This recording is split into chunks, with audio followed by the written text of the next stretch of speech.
Não tem nada melhor para uma mãe que uma boa noite de sono. E quando seu filho dorme bem, toda a família descansa melhor. O travesseiro da Snow Kids foi desenvolvido para proporcionar noites mais tranquilas de sono para os nossos pequenos, acompanhando cada fase do seu desenvolvimento. Ele vem nessa bag super prática que você pode transportar com facilidade para onde quiser. E você pode ajustar a altura dele, proporcionando mais conforto. E o melhor, seguidor Mãe Fases tem desconto exclusivo em todo o site. Use o cupom Mãe Fases e aproveite, porque dormir bem faz os dias serem muito mais felizes. E aproveitando, se você ainda não se inscreveu no nosso canal, corre lá se inscrever. Isso nos ajuda a trazer mais conteúdo de qualidade para vocês. E segue também nas redes sociais para não perder nenhuma fase desse universo da criação.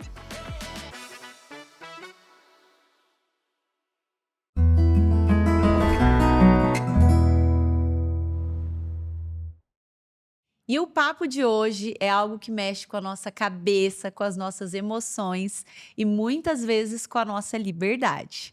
Vamos falar sobre dinheiro, sobre educação financeira para mulheres, para as mães.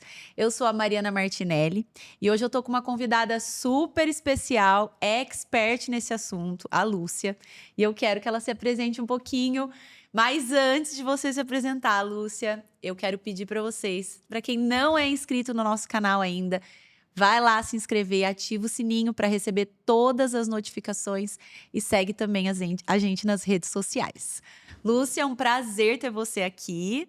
Eu queria que você se apresentasse para as mamães conhecerem um pouquinho mais e saber que hoje o assunto é dinheiro. Mari, muito obrigada. Um prazer estar aqui, o prazer é meu.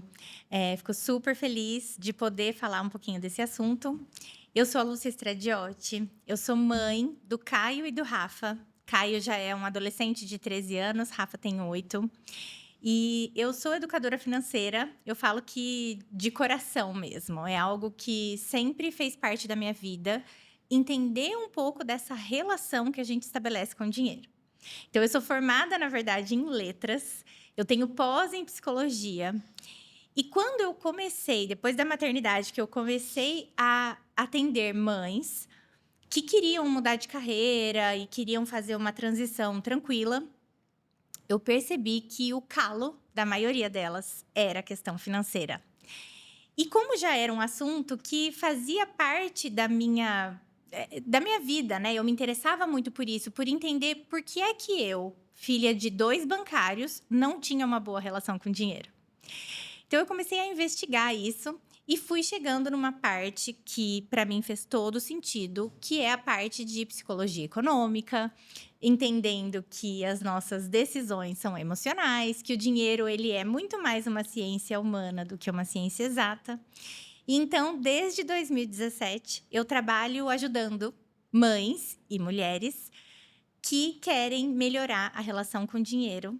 Não para ter uma vida rica, simplesmente, mas para terem uma vida mais próspera, mais tranquila, para conseguirem, de fato, o que eu gosto de chamar de tranquilidade financeira, que é deixar de lado aquela ansiedade que faz parte da nossa vida, parece, né, quando o assunto é dinheiro. Então, o meu trabalho hoje é guiar essas mulheres para que elas possam repensar e ressignificar a relação delas com o dinheiro. Você sabe que depois desse episódio, eu fiquei até pensando, eu tenho um problema muito sério com dinheiro, sabe, Lúcia? Eu tenho uma dificuldade de me conectar com ele, não de ganhar dinheiro, mas assim, a gente vai entrar nessa questão, mas assim, nós mulheres sempre achar que a gente merece aquele mimosinho e acaba exagerando. Então, eu queria que você falasse um pouquinho, né? Você acha que ainda há entre as mulheres uma insegurança, um medo de falar sobre o dinheiro? Totalmente. Dinheiro é tabu. Ainda é tabu. Não deveria ser, mas para as mulheres principalmente, né? Vamos falar a verdade? Até há muito pouco tempo, dinheiro não era assunto de mulher. Nós não fomos educadas para gerenciar o nosso dinheiro. Nós não fomos educadas para administrar salário, para cuidar da nossa carreira profissional. Não foi para isso, né? nossa geração, nossa ancestralidade principalmente, né? Imagina nossas avós, elas foram educadas para outras coisas. Eu ainda tive uma mãe que trabalhou fora desde o início, mas muitas amigas minhas da minha idade tiveram mães que não tinham profissões remuneradas. Então, você começa a ver que nós estamos aqui hoje buscando quebrar esse padrão e buscando essa intimidade com o dinheiro que nós não aprendemos a ter. Então, sim, o dinheiro ainda é um assunto nebuloso que deixa as pessoas muito inseguras e principalmente as mulheres, porque a gente ouve muita coisa negativa a respeito disso, né? Exatamente, isso vem realmente eu acho que desde a nossa infância, né? Toda essa carga negativa de que o dinheiro traz. E aí você tocou no assunto da avó, lembrei, né? Minha avó nunca trabalhou fora e o meu avô era aquele provedor, né? O patriarca que sustentava a casa e mandava em tudo. E aí ela tinha que esperar ele chegar do sítio, né, à noite, à tardezinha, e ela ia atrás, escondidinha lá, pegar um dinheirinho da carteira, e sempre mentindo, onde, não, eu vou comprar tal coisa.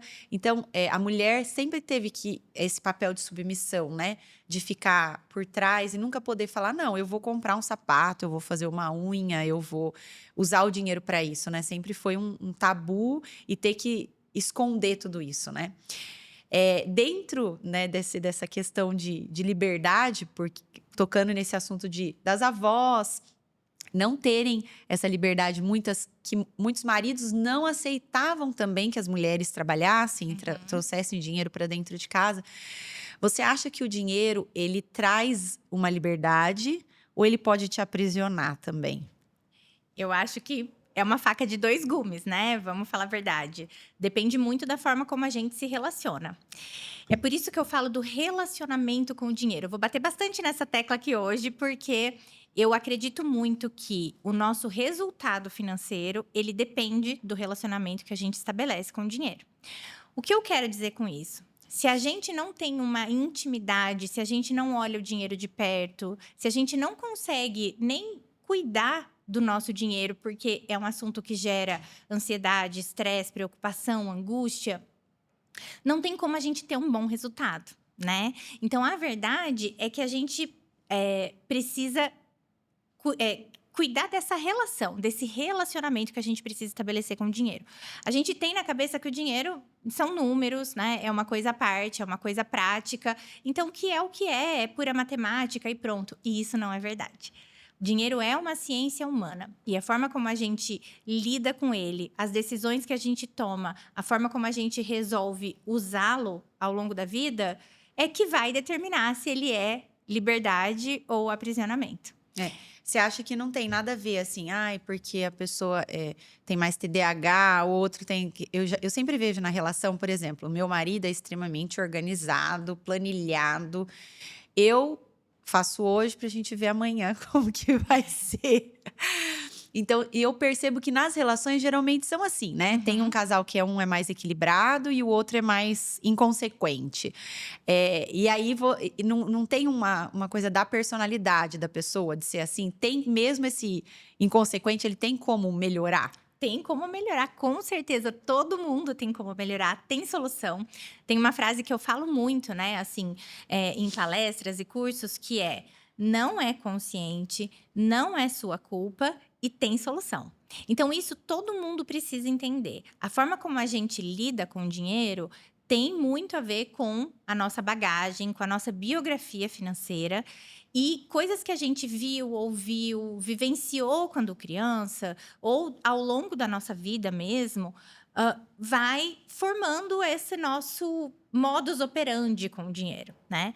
E quando a gente toma uma decisão financeira, quando a gente decide comprar ou não alguma coisa, usar o nosso dinheiro para alguma coisa, nós estamos, na verdade, agindo muitas vezes de forma inconsciente.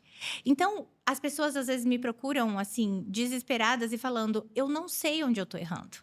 Eu não sei por que é que, mesmo ganhando bem, mesmo ganhando 3 vezes mais, mesmo tentando fazer tudo certo, não dá certo.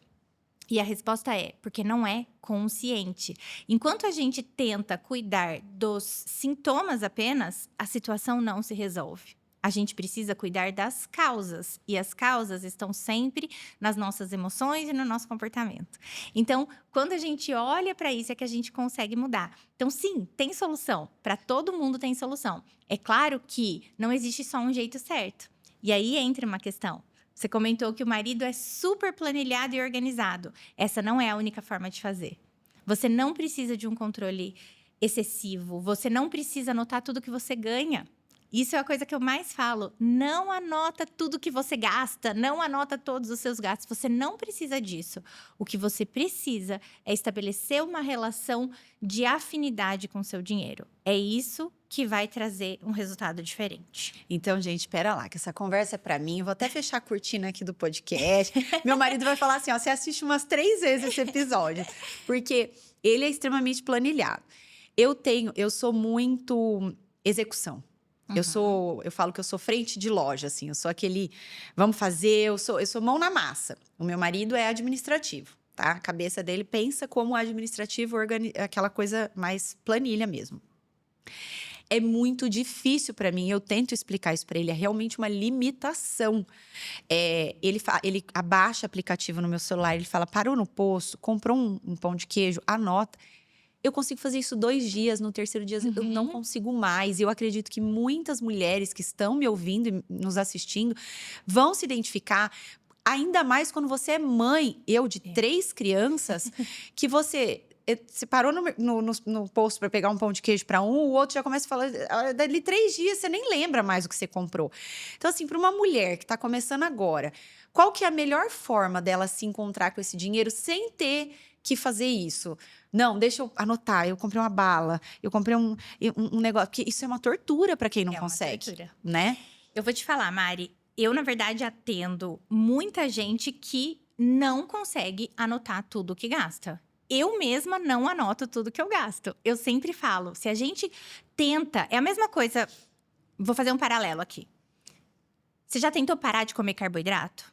E falar assim, eu não vou comer mais carboidrato. Aí você consegue no primeiro dia, no segundo dia. No terceiro dia, você come a pizza inteira sozinha. Né? Por quê? Porque restrição gera compulsão. Tudo que é extremamente rígido, toda rigidez faz com que a gente, eventualmente, acabe indo para o efeito rebote, né? Que eu falo.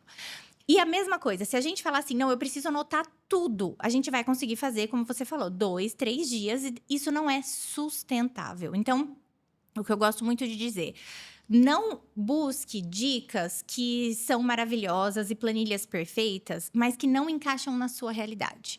Busque fazer aquilo que cabe na sua realidade, mas que seja sustentável. Então, a palavra aqui, para a gente conseguir manter uma boa relação com o dinheiro e, com isso, um bom resultado, é sustentabilidade. E eu não estou falando da sustentabilidade em nível, né, meio ambiente, não é isso. É sustentar o processo. Se você não dá conta de anotar tudo que você gasta, o que você pode fazer é justamente planejar o seu mês e já ter uma verba separada para cada coisa dentro daquele mês. E aí você já sabe, você vai fazer um microgerenciamento. Olha, eu tenho R$1.000 para quando eu parar para comer alguma coisa na rua com as crianças. Fica muito mais fácil de eu olhar para esses R$1.000 do que eu olhar para o montante do mês, para o orçamento do mês e eu ter que anotar cada centavo. Entendeu? Então, a dica aqui é: procure uma forma que funcione para você e que seja sustentável, que você consiga levar ao longo do mês. Eu indico para as minhas clientes fazer o controle financeiro 1 vez por mês. Escolhe um dia do mês e separa 1 hora nesse dia. É só isso que você precisa e sua vida financeira vai estar em ordem. E você indica o uso de aplicativos, ou fazer uma planilha, ou caderno? O que a pessoa preferir. O que a pessoa preferir. Tem gente que gosta de caderno e caneta colorida. Tem gente que gosta do aplicativo. Tem gente que baixa a fatura do cartão, gasta tudo no cartão ou no Pix. Baixa a fatura do cartão, o extrato do banco, grifa de caneta colorida, dividindo as cores por categoria. Pronto, você tem o mapeamento do seu mês. Você não precisa jogar na planilha. Você não precisa de uma planilha que tem tudo separado e que faz as contas por você e que te... Não precisa, porque se você não for usar isso, a planilha não te serve de nada. Eu gosto de falar que anotar os gastos na planilha depois que já gastou é como dirigir olhando só no retrovisor. Não resolve nada. Então, o que você precisa, na verdade, é ter consciência de como é o teu padrão financeiro, onde está o teu ralo financeiro e como você precisa, o que é que você precisa fazer para se organizar dentro dessa realidade. Se eu tenho um ralo financeiro com comida, eu sei que é onde eu tenho que ligar a chavinha e prestar mais atenção. Quando eu for comer, eu preciso comer consciente, eu preciso entender quanto eu posso gastar com aquilo todo mês. Para isso, eu preciso ter um mapeamento. Então, a gente precisa de uma planilha ou de um overview, né? Um diagnóstico mesmo, de um mês, para ter mais ou menos uma noção da sua realidade. E, a partir disso, você vai projetando o seu mês a mês e fazendo de um jeito leve, possível de ser sustentado e que caiba na rotina caótica, né? Porque você disse tudo, de uma mãe. Exatamente. Então, assim, vamos ver se eu entendi. Eu pego esse planejamento que eu tenho, pego do mês anterior, né? Vou grifando para achar primeiro esse ralo financeiro que você falou, aonde vai mais o dinheiro. Vou te falar o meu, tá? Eu acho que o meu vai mais nesses cacarequinho. Eu sempre brinco com meu marido, eu falo, gente, eu trabalho tanto, eu não tenho dinheiro nunca pra fazer um botox, pra fazer um negócio que eu quero fazer. Depois, a hora que eu vou ver, eu falo, gente, mas eu gastei tanto assim, é nessas lojinhas japonês, é não sei o quê, você gasta, a hora que você vê no montante, né? E aí eu entro na próxima pergunta. Você acha que as nossas emoções é que gere todo esse desequilíbrio financeiro? Sempre. Sempre. Se você tem um desequilíbrio financeiro, você tem um desequilíbrio emocional. Ponto. Isso é fato. Não existe saúde financeira sem saúde emocional. As duas coisas caminham juntas. Então, tanto as nossas emoções determinam todas as nossas decisões, quanto também todas as nossas decisões impactam diretamente as nossas emoções. Vocês vão entender o que eu tô falando quando você lembrar de que quando você abre uma fatura do cartão, você não tá olhando o número, você tá sentindo palpitação, você tá sentindo culpa, você tá sentindo arrependimento, você tá comemorando porque conseguiu economizar. Sempre é uma emoção, né? Quando eu olho para minha conta do banco, ou eu tô muito feliz ou eu tô muito triste. Então, aqueles números, na verdade, eles estão o tempo todo provocando emoções. Só que nós somos seres emocionais. Quando eu busco, por exemplo, eu tô muito cansada, muito estressada, eu entendo que eu trabalho demais e aí eu mereço, né? Eu busco compensar o meu cansaço numa compra, em algo que eu acho que eu deveria, né, que eu mereço, que eu deveria ter, ou em algo que eu preciso fazer por mim, um mimo. Isso é usar o dinheiro como ferramenta de compensação. Ou também como válvula de escape. Quando a gente tá super enfurecida ou de TPM, aí eu falo, ai, também hoje eu não quero saber, eu vou dar uma volta no shopping, a hora que eu vejo eu já comi, já comprei, já usei o dinheiro de todas as formas. Então, isso é muito comum. Esses dois comportamentos, né, tanto a compensação como a válvula de escape, eles têm o fundo emocional. Então, a verdade é que o tempo todo nós estamos tomando decisões baseadas nas nossas emoções. Ou seja, quer equilibrar o financeiro? Precisa olhar para as suas emoções. Quando a gente faz um processo que de fato dá resultado, essas duas coisas funcionam juntas. E aí entra naquela coisa. Esses dias eu vi um meme na internet, eu morri de rir. A moça tá assim, ela falou assim: psicólogo é bom. Remédio para ansiedade é muito bom, mas você já experimentou comprar uma blusinha às 3 da tarde, sem motivo algum, porque você tá só triste. E aí você vai lá e compra uma blusinha? Isso daí não tem preço que pague, mas a culpa que vem depois é tão maior que o valor da blusinha, muitas vezes, né? É isso. E aí a gente entra nesses gatilhos emocionais, porque hoje até mudou-se muito, né? Toda essa cultura da compra.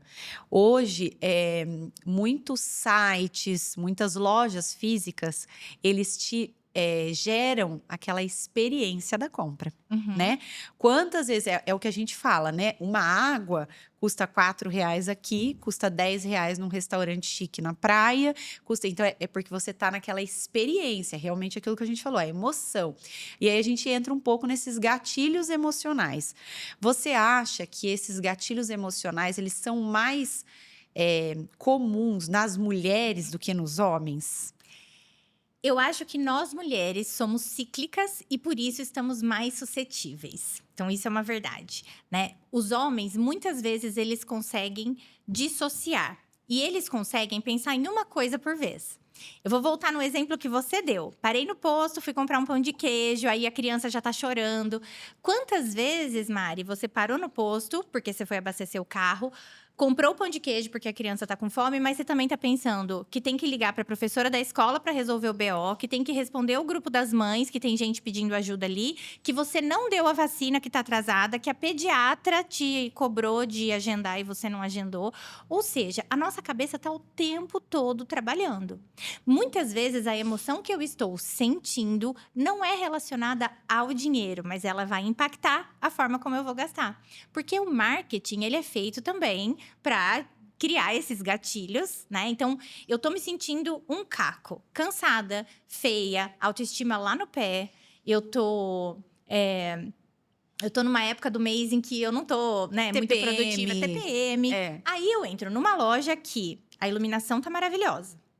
A loja tem um marketing olfativo sensacional, então é um lugar cheiroso, acolhedor, aconchegante. Tem uma roupa que tá linda naquela modelo que eu tô vendo e a vendedora me faz acreditar que eu nasci para aquilo, para aquela roupa. Não tem como, né? Nessa hora, é lógico que eu vou ceder a esse impulso e vou falar, é disso que eu tô precisando, isso vai resolver todos os meus problemas.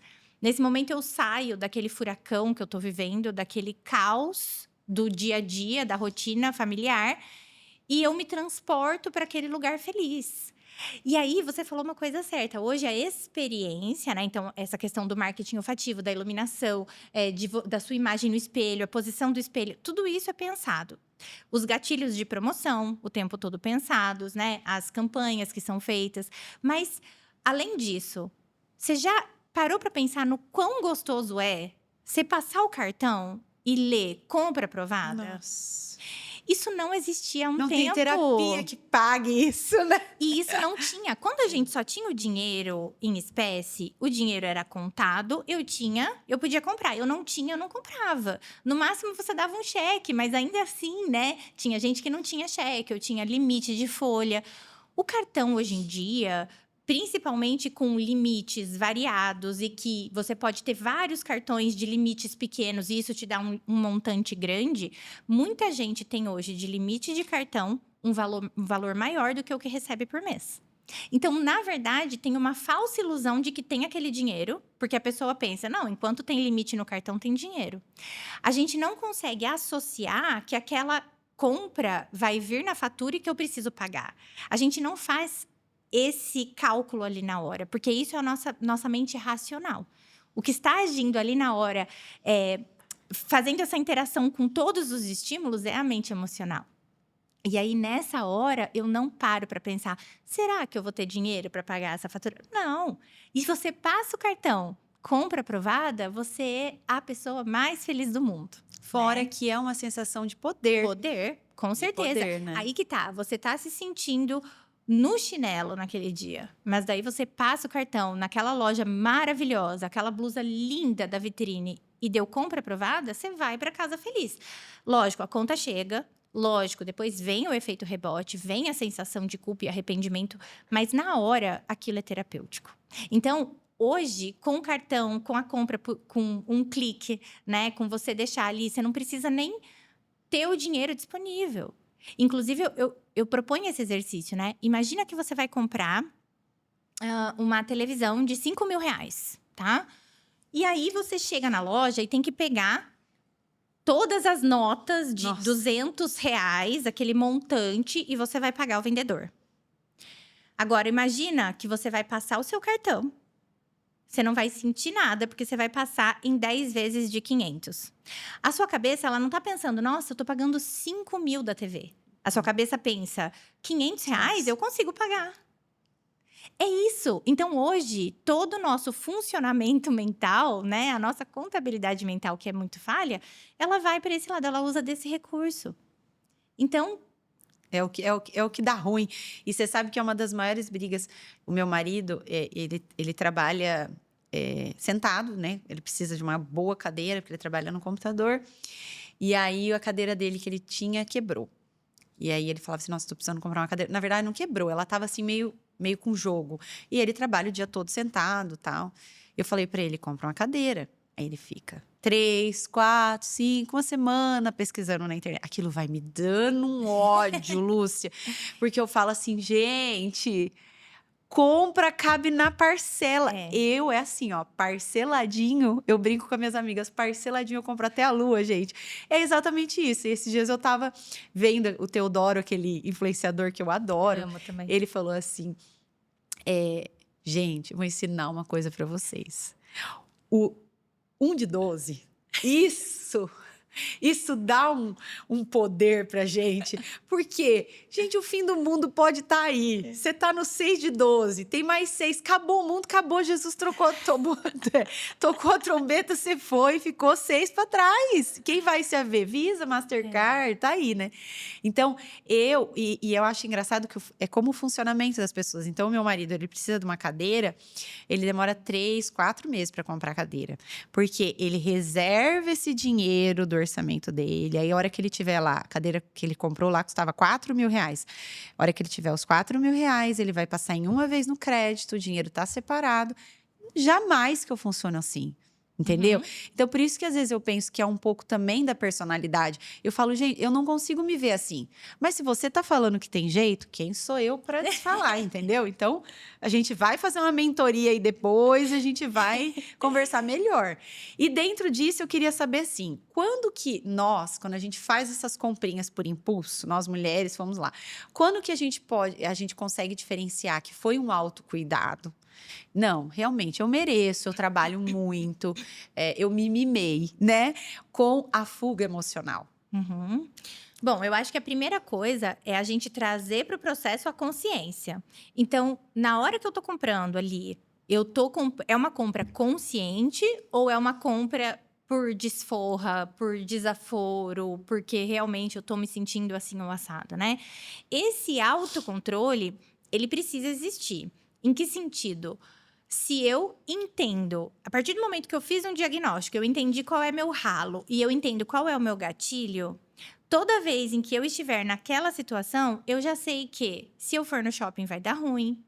Se eu abrir as redes sociais e ficar rolando tela e vendo anúncio, vai dar ruim. E aí eu evito de fazer isso, né? Aí é que eu preciso ter o autocontrole. Por quê? Porque a partir do momento que eu me propus a ir na loja e eu falar assim, não vou comprar, é muito mais difícil. Porque tudo na loja vai estar conversando com o teu emocional. Tudo naquele anúncio que você vê rolando o feed está conversando com o seu emocional. Tudo. As pessoas estudam isso para falarem com o teu emocional. Então, a ideia é não fazer. E o que eu sempre falo, né? Uma forma de a gente lidar com essas compras impulsivas, principalmente quando elas são compensações emocionais, é a gente saber ter um repertório de coisas que nos fazem bem. Então, por exemplo, eu falo, você tá cansada? Não é a blusinha nova, não é a maquiagem nova, não é o sapato novo, não é a bolsa nova que vai te descansar. Você precisa descansar. Então, não adianta, tá cansada? Não é ir no shopping, é descansar. Ah, não, eu tô sem energia, eu tô drenada, eu tô precisando de um up. Tá, procure formas de se abastecer. Não é ir no shopping, não é comprar a bolsa nova. É se abastecer. O que é que te abastece? Quando a gente começa a entender, esse processo de cuidar do dinheiro, ele é um processo que anda junto com o processo de autoconhecimento. Então, é o que você falou, eu preciso entender qual é a minha personalidade, eu preciso entender qual é meu ponto fraco. Todo mundo tem um. Né? Exatamente. Eu preciso entender qual é meu ralo, eu preciso entender quais são meus gatilhos e eu preciso entender o que é que eu posso fazer para não buscar nas compras esse refúgio. Então, eu, por exemplo, Lúcia, eu sei que uma coisa que me nutre, que me abastece é estar na natureza. Só que eu amo um shopping, desde que eu nasci. Minha mãe fala que é impressionante. Minha mãe nunca gostou e eu amo um shopping. Eu chego na cidade, a primeira coisa que eu falo é onde que tá o shopping? Isso, Nossa, eu odiava adoro. viajar quando eu era criança para lugares Que assim. não tem shopping, né? O dia que minha mãe me levou pro Pantanal, eu era criança, eu falava, o que eu tô fazendo aqui? Hoje não. Hoje eu entendo que estar na natureza me nutre. Então, quando eu estou drenada, cansada, emocionalmente fragilizada, eu busco estar na natureza. Se eu for pro shopping naquele dia, não vai dar certo. eu já sei. Se eu abrir e ficar rolando o feed, buscando anúncio, porque eles vão aparecer para você naquele Últimas dia, peças. não adianta. Não vai dar certo. Então, o que eu preciso é entender o que de fato vai me fazer bem. E fazer essa ponderação aos poucos, né, Mari? Então, por exemplo, sim, você trabalha pra caramba, você com certeza merece. Mas o que é que você merece mais? Você merece comprar alguma coisa, mais uma coisa das que você já tem um monte. Comer uma coisa gostosa que daqui a pouco já passou. Ou você merece ter um dinheiro aplicado que tá te rendendo juros todos os meses e que tá te remunerando. E depois que você tiver um tanto bom, você tem uma mesada de você para você mesma, para você gastar com as suas indulgências, sabe? Então, isso é uma coisa pra gente É pensar. um bom pensamento. É Uhum. uma boa. É por isso que eu falo. Eu tenho a personalidade mais impulsiva, né? Então, eu faço. Aí, depois, a gente vai ver o prejuízo. É.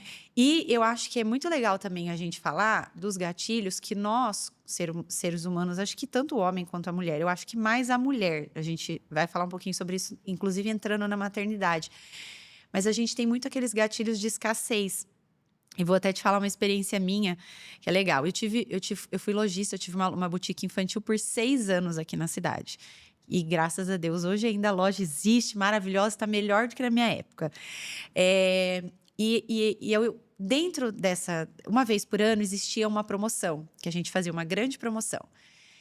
E aí, eu fui aprimorando. Então, o primeiro ano foi uma promoção, eu comecei a perceber e observar alguns comportamentos, né? E fiz muitos cursos também. Fiz cursos de varejos com pessoas expert no assunto para aprender, porque é realmente a venda é você ler a cabeça da outra pessoa, né? Você tem que vender a ideia e não a roupa. Eu sempre falava isso para minhas vendedoras.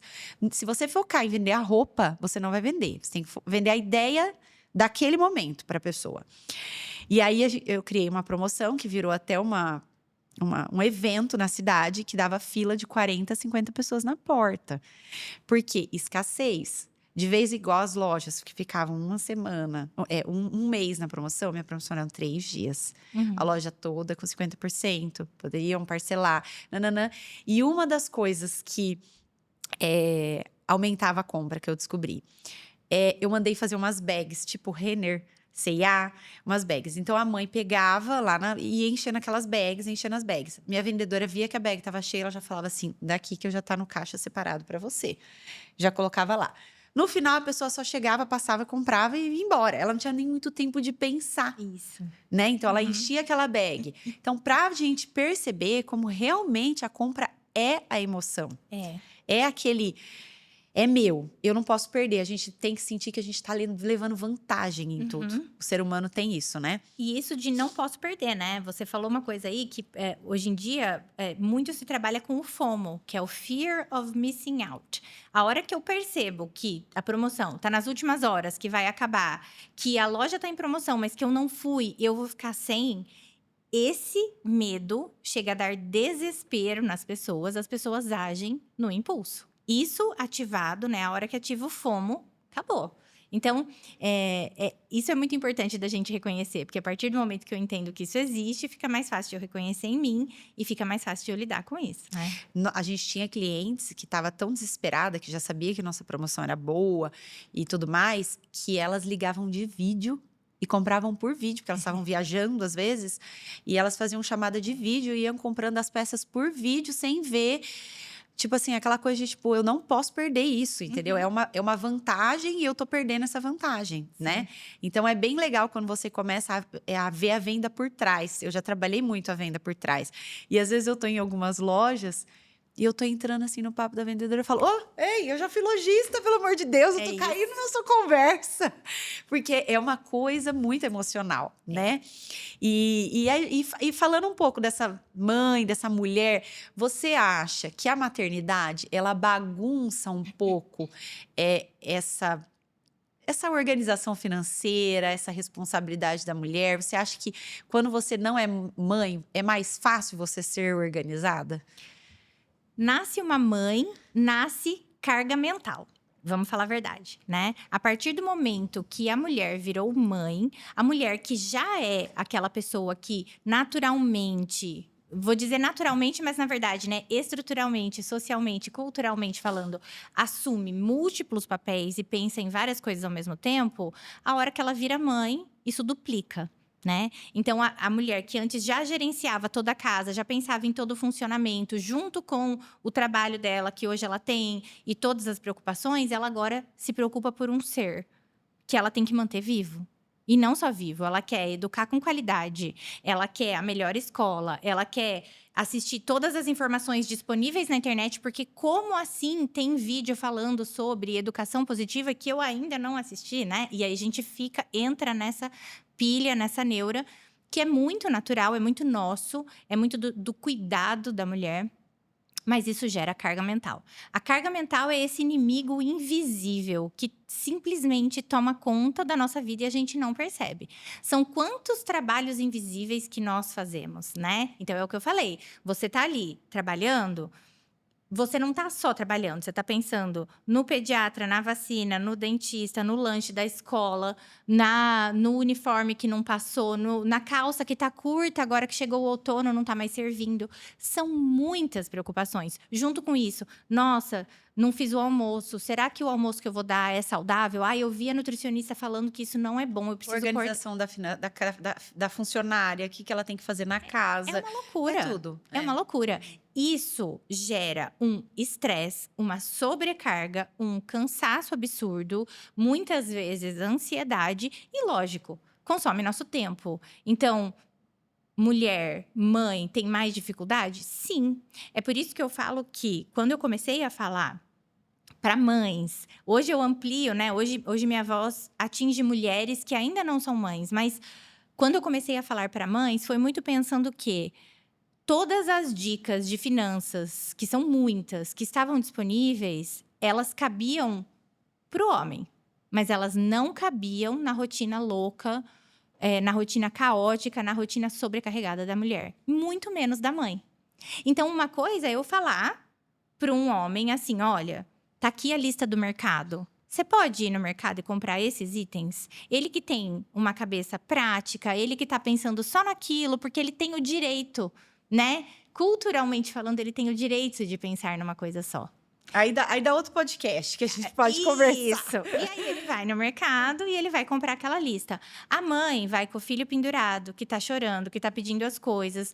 Ela vai com o pouco tempo que ela tem, naquela correria. Você mesma falou, assim, a pressa faz a gente não pensar direito. Se eu vou correndo no mercado, eu já gasto o dobro. Isso é fato, né? Se eu ficar com uma criança falando na minha cabeça e eu tô com a cabeça cheia, eu tenho que lidar com birra, que é natural, lógico, a criança vai fazer birra, essa é a resposta natural da criança. Então, não é que a criança não pode fazer birra, mas se eu estou responsável pela criança e pela compra de mercado, já está mais difícil. Então, é claro que a mãe precisa de dicas que caibam na realidade dela. Não é qualquer dica que se encaixa. E quando eu falo da sustentabilidade do processo, tem a ver com isso. É simples, né? Chegar um cara ali e falar, cara, você tem que mudar a sua mentalidade. Aquele discurso bem masculino que a gente conhece, né? Você tem que mudar a sua mentalidade. Você tem que pensar que você está construindo sua riqueza no futuro. Cara, eu tô hoje preocupadíssima com todas as questões emocionais que o meu adolescente está passando nessa fase de transição. Eu tô preocupada com os exames do meu pequeno que estão atrasados. Eu tô preocupada que meu pequeno começou em fase de prova na escola e eu não tô conseguindo acompanhar de perto. Eu tô preocupada com como eles vão almoçar hoje, porque hoje eu não tô lá para buscar. A gente tá preocupada em sobreviver hoje. E manter outras pessoas vivas. Exatamente. E pensar na qualidade de vida dessas pessoas. Então, definitivamente, somos um caso à parte. As dicas que estão disponíveis aí servem para todo mundo, mas não para as mães. É isso. Ótimo, adorei. Obrigada. E eu vou mandar esse pro meu marido. Porque eu falo que o meu direct é milhões de reels o tempo inteiro. Faça o seu primeiro 100 mil, que daí não sei o quê. Faça. Gente, eu não tô pensando nem nos 10 mil agora, quanto mais nos 100 mil, eu tô pensando em sobreviver hoje. Então, para eu vir trabalhar, eu já acordei 5:30 da manhã para deixar uma rotina feita, para deixar. Então, é aquilo que a gente fala, né? Que a gente entra. O homem, ele é racional e objetivo e prático. Ele pensa naquilo, né? A gente sai para trabalhar, a gente tem que deixar, quando a gente sai, todo um esquema armado, né? Isso quando um filho não tá doente, né? Que eu tô com o meu lá meio gripadinho, então já deixei todas as orientações de lavagem de nariz, como que tem que fazer, né? Não tem isso. Você acha que eu tô preocupada em parar no posto e anotar o pão de queijo? Não dá, não dá. Uhum. E aí você falou do supermercado, né? Eu acho tão engraçado, porque meu marido vai muito pouco no supermercado. Ele não gosta de supermercado, ele não gosta de shopping. Ele gosta assim de ficar numa praia sentado olhando o mar. Ele é zen, né? E eu sou super agitada, você imagina. Então ele quase não vai no supermercado. E aí quando ele vai, às vezes eu tô numa pressa com as crianças e aí eu pego lá um requeijão, ele fala: "Amor, mas você viu esse aqui que ele tá 50 centavos mais barato?" Aquilo vai entrando na minha cabeça, eu falo: "Ai, não vi, deixa eu trocar aqui." E aí esse final de semana eu fui fazer um risoto em casa de limão siciliano. E não tinha um catupiry. Aí eu falei pra ele: "Ai, corre no mercado pegar o catupiry, que sem o catupiry não fica a mesma coisa, tal." Aí ele me ligou no supermercado, ele falou assim: "Viu, tá certo isso, uma bisnaguinha desse tamanho, R$ 20. Eu falei: "Tá certo.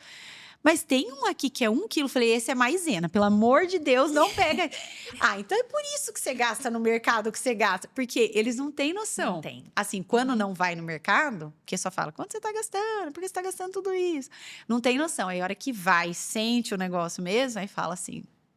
Aí, a hora que ele chegou em casa, eu falei pra ele, "Você tá vendo?" Ele falou: "Não tô falando nada." Eu falei: "Não, mas você tá vendo que hoje o mercado está caro, tá tudo caro, não tem nada barato, não é verdade?" E aí, assim, na minha família, Lúcia, eu sempre fui, por eu ser muito falante, muito comunicativa, eu sempre fui meio que a ovelha negra da família, assim, né? Porque ela é muito impulsiva, lá. Quem assim, a que mais fala, a que mais sei o quê, sempre é a que mais atira pedra, não tem Sei jeito, como é, né? me reconheço. É, Tá. então é sempre assim, porque ela, né? Mas isso na infância, hoje, com quase 40 anos, eu aprendi a lidar com a maturidade, então eu comecei a me enxergar. E é aqui, eu acho que a gente volta naquela coisa de a gente ensinar os nossos filhos desde pequeno a se reconhecer. Não só reconhecer o corpo, é o que eu falo muito para minha filha adolescente. Ela às vezes me liga da escola: "Mãe, desceu para mim, traz um absorvente, nananã." Eu falo: "Filha, você tem que ter marcado o dia do seu ciclo, mais ou menos, pra você falar: tô nos dias, já ando com." Então, aquela coisa de a gente reconhecer o nosso corpo, as nossas emoções, o que gera gatilho. Isso é muito importante. Isso eu acredito que vem desde a infância, você ensinando isso, né? Com certeza. Pro seu filho. E aí, eu sempre tive uma autoestima muito baixa, né? Sempre tive aquela sensação de não sou boa o suficiente. E você acha que essa sensação de não sou boa o suficiente interfere também com a minha relação com o dinheiro, com a relação de outras mulheres com o dinheiro? Não sou boa o suficiente é a frase que ecoa na cabeça de quase todas as mulheres que eu conheço. Essa frase frases que tem a ver, né, com sou um fracasso, nossa, eu não faço nada certo, qualquer coisa similar, né? Que é a famosa síndrome da impostora. Que, inclusive, por muito tempo se falou síndrome do impostor e hoje a gente reconhece como síndrome da impostora porque acomete muito mais mulheres do que homens. E isso gera um impacto gigante nas nossas finanças por 2 motivos. Primeiro, porque a gente acha que não é capaz de aprender e de fazer. Então, por exemplo, a hora que você vê o marido fazendo bem daquele jeito, racional, é isso ou não é? Vou fazer de uma forma super prática, planilha. E você não sabe que existe um universo infinito de possibilidades, de formas diferentes de fazer aquilo, você só pensa, tá vendo? Eu realmente não sou boa com isso. Não nasci para lidar com dinheiro, né? Então vem aquele atestado muito forte. Segundo, porque quando eu não me sinto boa o suficiente, quando eu tenho problema de autoestima, isso mexe na minha sensação de alto valor. E o meu alto valor tem uma relação muito próxima com a minha vida financeira. Por quê? Porque nós aprendemos que o que eu tenho diz quem eu sou. Né? A forma como eu me visto diz o que eu sei. Então, a gente começa a fazer essas associações e isso começa a pegar, né? Assim, isso determina o que a gente vai consumir. Então, se eu não me sinto pronta, se eu não me sinto boa o suficiente, eu tô sempre comprando roupa nova, fazendo um procedimento estético novo, buscando uma solução para o meu cabelo, buscando um curso novo para me especializar. Eu nunca tô pronta. Eu nunca tô boa. Além disso, né, essa sensação muito conhecida nossa é a sensação, aquilo que faz a gente dar um peso meio para as nossas conquistas e um peso 2 para o que não é feito, né? Então eu falo, a gente sai de manhã, Eu hoje, né, antes de pegar a estrada para vir aqui, para estar aqui, para fazer maquiagem, eu passei a roupa que eu vinha, eu fiz o meu cabelo, mas antes eu dei café da manhã para as 2 crianças, eu preparei mochila da escola, eu respondi no grupo de mães que tá tendo maior polêmica, eu fiz tudo e ainda por cima deixei arranjado com a minha mãe para ela ir buscar as crianças na escola, né, com a vizinha que eu não ia trazer a filha dela da escola hoje, tudo antes das 9 da manhã. Eu tô fazendo tudo. Só que se eu chegar em casa, no fim do dia, depois de tudo feito, a louça estiver na pia, a sensação de fracasso é gigante. Eu não consigo olhar para tudo que eu fiz, eu vou olhar para o que não tá feito.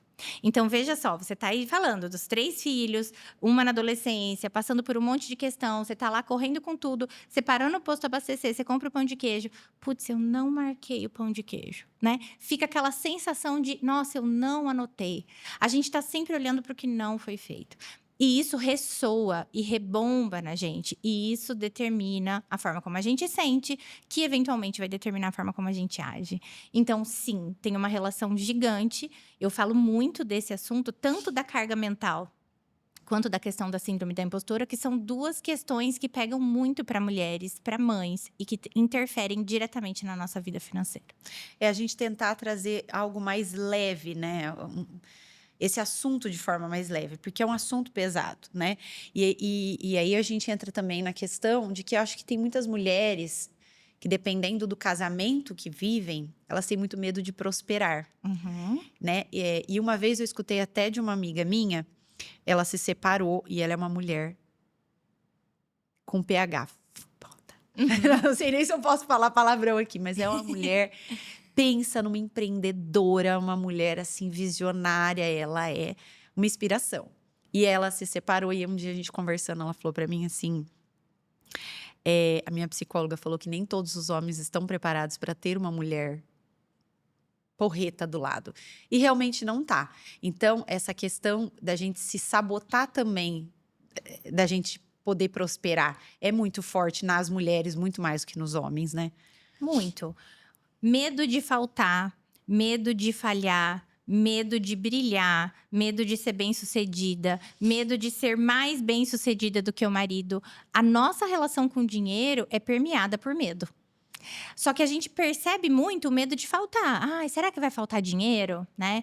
Mas na verdade, eu tenho medo da falta que eu faço em casa quando eu tô fora trabalhando e não tô lá, né? Eu tô provendo, mas eu não consigo perceber nisso. Eu percebo que eu tô faltando, tô em falta, né? Eu tenho medo de como a minha família vai me olhar e vai me ver, porque muitas vezes eu tô quebrando um padrão de escassez, de uma vida difícil, e aí eu tô vencendo na vida e de repente, como é que a minha família vai me olhar, vai me reconhecer? O que será que vai ser?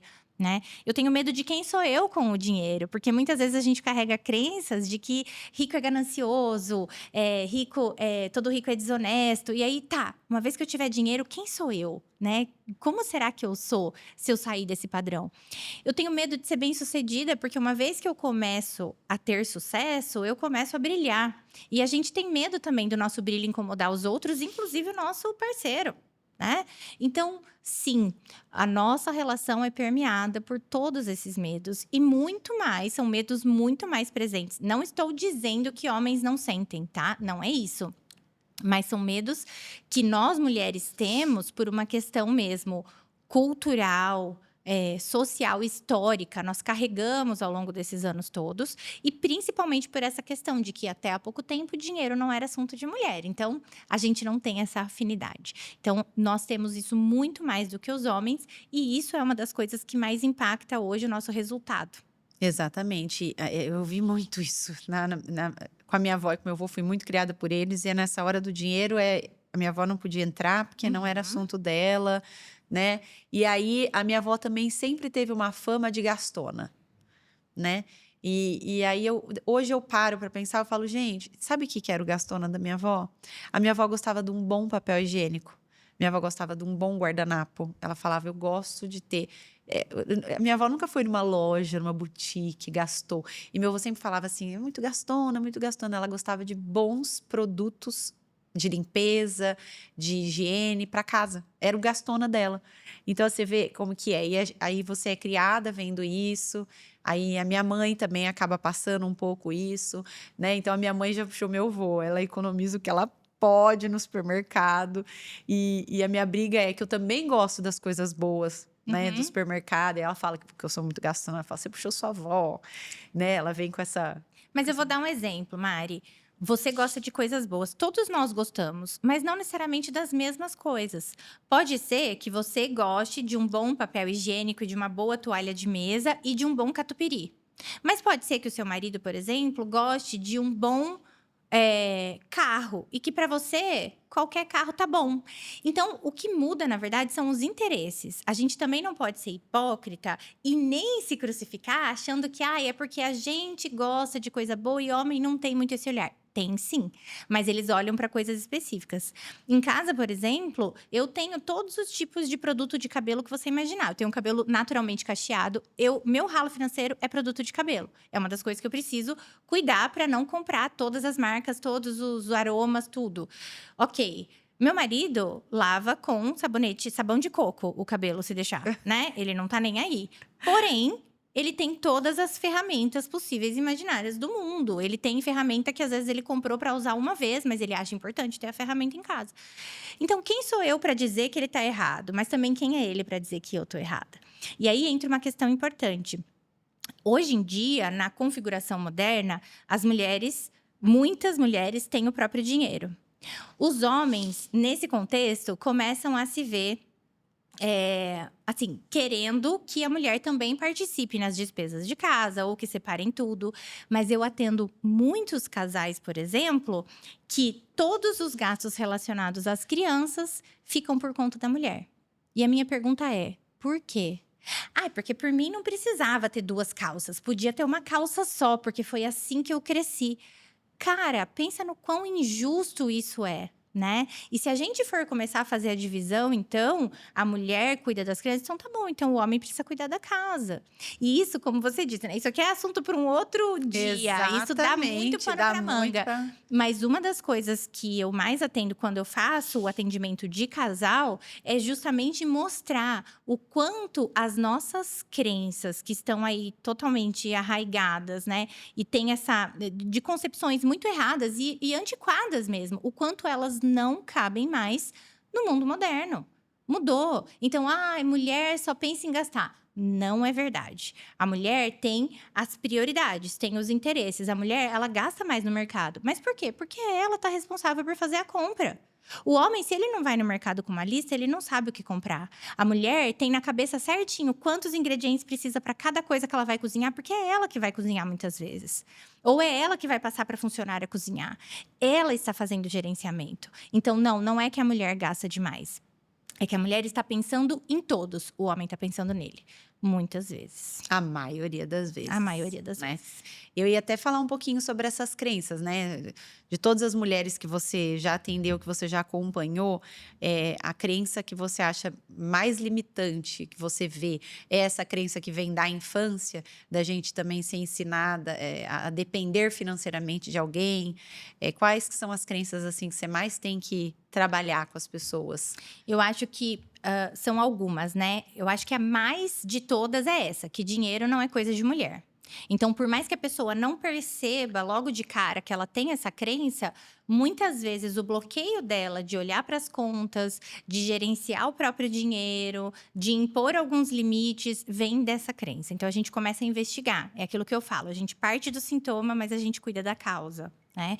Uma outra crença que assim, é quase que unânime, que é essa questão de não ser boa o suficiente. Por quê? Porque nós, mulheres também, na geração, né, da nossa geração, nós crescemos num ambiente ainda muitas vezes machista, em que se houvessem filhos homens, os filhos homens só por serem homens já estavam ok, e as mulheres tinham que dar conta de tudo. Então, eu lembro, né, desde os 11 anos, eu não tive irmãos, só irmã, mas desde os 11 anos eu já sei cozinhar, eu faço meu almoço, minha janta, eu já fazia bolo em casa, a gente aprende a função de gerenciar o lar muito naturalmente, né? Mas não é naturalmente, não é natural. Não é porque mulher tem uma capacidade melhor para isso, é porque a mulher é ensinada. Então a gente precisa lembrar disso. Só que com isso vem também a crença de que eu não sou boa o suficiente. Por quê? Porque nós também, já desde criança, eu tô lá aprendendo a fazer o bolo, mas eu também tô estudando para a prova. Coisa que a minha avó não fazia quando ela fazia o bolo. Então, o bolo da minha avó é muito melhor do que o meu. A casa da minha avó era uma casa mais bem cuidada, mais cheirosa, mais acolhedora do que a minha. Por quê? Porque ela se dedicava exclusivamente àquilo. A minha sensação de não ser suficiente vem muito desses múltiplos papéis que a gente precisa assumir, mas a gente quer fazer todos perfeitos, porque nós somos cobradas disso. Né? Exatamente, exatamente. E num mundo em que não respeita a ciclicidade, por exemplo, né? Então, é o que você falou.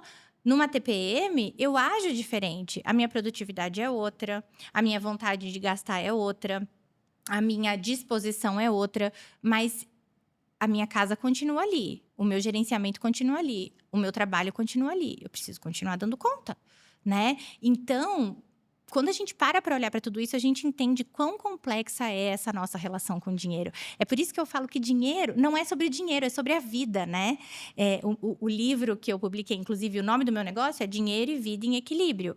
Porque a partir do momento que eu começo a olhar para o dinheiro, automaticamente eu vou olhar para além da questão financeira e eu vou esbarrar em um monte de questões da vida. Porque o dinheiro tangencia tudo.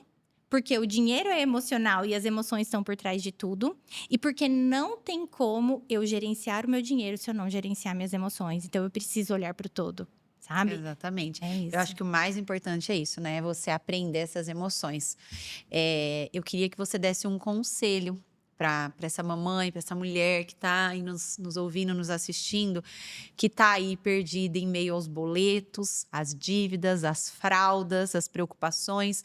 Como ela pode dar início nessa organização financeira? Como que pode ser esse start? Uma mãe chegou aqui para você agora desesperada. Olha, Lúcia, tô assim no meio, afogada no meio desse monte de coisa. Como que ela pode começar essa organização na vida dela? Bom, primeira coisa, não é só você. Não é sua culpa e tem solução. Então, primeiro eu quero que você se sinta abraçada, acolhida.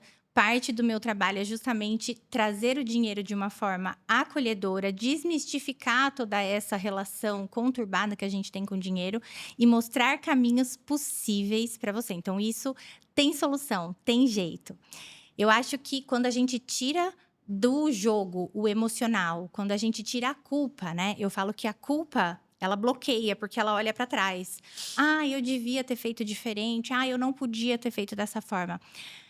A responsabilidade, ela olha para frente e te coloca em movimento. Então, vamos trocar a culpa por responsabilidade. Vamos trocar a planilha por, de repente, um caderno com caneta colorida. Vamos trocar a palavra controlar o dinheiro pelo cuidar do dinheiro. Vamos trocar a ansiedade pelo planejamento, pela projeção, sabe? Quando a gente faz essas pequenas trocas, é só uma mudança de perspectiva, um outro jeito para olhar para as coisas, tudo já começa a fluir. Então, para essa pessoa que está hoje endividada, desesperada, primeiro, tem muita gente nessa mesma situação. Isso não é o fim do mundo. O seu saldo bancário não reflete o seu valor. Eu falo muito isso é uma frase que, inclusive, eu distribuí em cards junto com o meu livro, né? A gente tende a achar que sim, que quanto a gente tem no banco ou o que a gente não tem determina quem a gente é. Mas isso não é verdade. Então, independente da sua situação hoje, tem solução, isso não é sua culpa e você só precisa de uma forma humana, acolhedora, compreensiva e sustentável de olhar para a questão e as coisas vão se ajeitar. Você tem algum ritual assim que você ensina para suas alunas? Para ir desde o acordar até dormir, para ir lidando com esse dinheiro? Eu acho que a grande questão é a consciência. Então, trazer a consciência para o processo. Lembrando que nós somos seres emocionais e que o tempo todo nós estamos reagindo e não agindo. Cada vez que você for... Não vá ao shopping, mas foi ao shopping, entrou numa loja, viu algo que gosta, respira alguns minutinhos e traz para a consciência aquela compra. É isso mesmo que eu quero? O que eu estou sentindo, sabe? Lidar com o que está sentindo também. A gente busca fugir das emoções. Mas a única forma da gente passar por um processo emocional é passando através dele. Não tem como a gente fugir. A gente foge por muito tempo, chega uma hora que a bomba estoura. Então, tô ansiosa, tô frustrada, tô cansada, tô irritada. Eu vou pro shopping? Pode ir. Mas primeiro pensa, o que eu tô sentindo? Por que eu tô sentindo isso? Acolhe aquele sentimento e entenda se comprar é o que realmente vai te fazer bem. Porque quando a gente para e respira um pouquinho, muitas vezes vem aquela consciência de que não, eu não preciso disso agora, né? Não é isso que vai me ajudar. E aí eu determino uma outra coisa para fazer, que vai ser muito mais produtiva, que vai me deixar muito mais feliz lá na outra ponta. A gente também precisa entender que a gente não pode substituir a realização por prazeres imediatos. Então, assim, é o que eu falei. Às vezes eu quero comer uma coisa muito gostosa, mas custa caro. Eu vou gastar dinheiro para comer aquela coisa muito gostosa, mas que custa caro e que vai acabar em 10 minutos?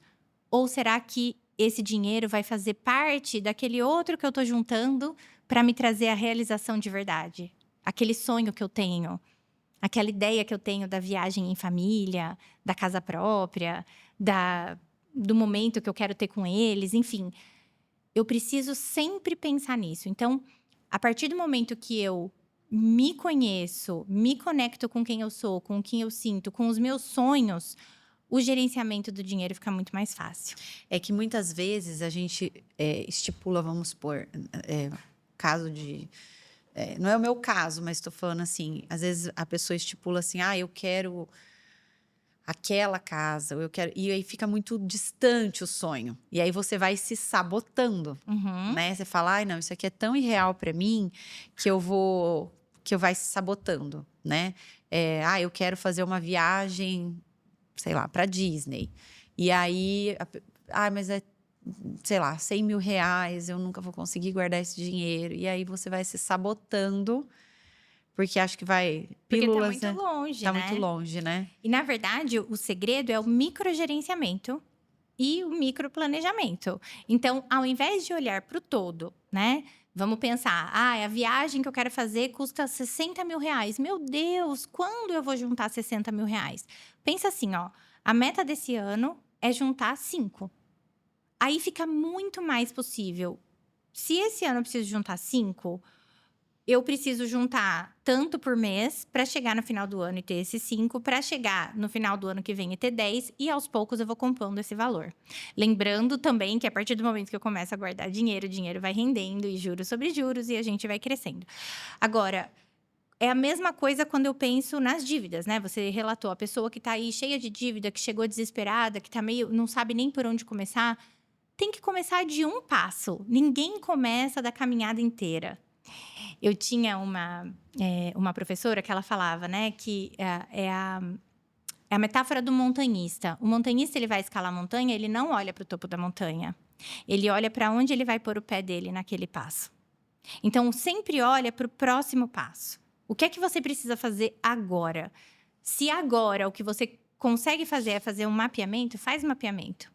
Se amanhã o que você consegue fazer é começar a guardar 50 reais por mês, começa. É sobre o próximo passo e não sobre o todo. Porque o todo vai sempre paralisar a gente. Cara, como mãe, quando eu penso que eu tenho que estudar meus filhos na faculdade ainda e orientar eles para o resto da vida, isso daí me paralisaria.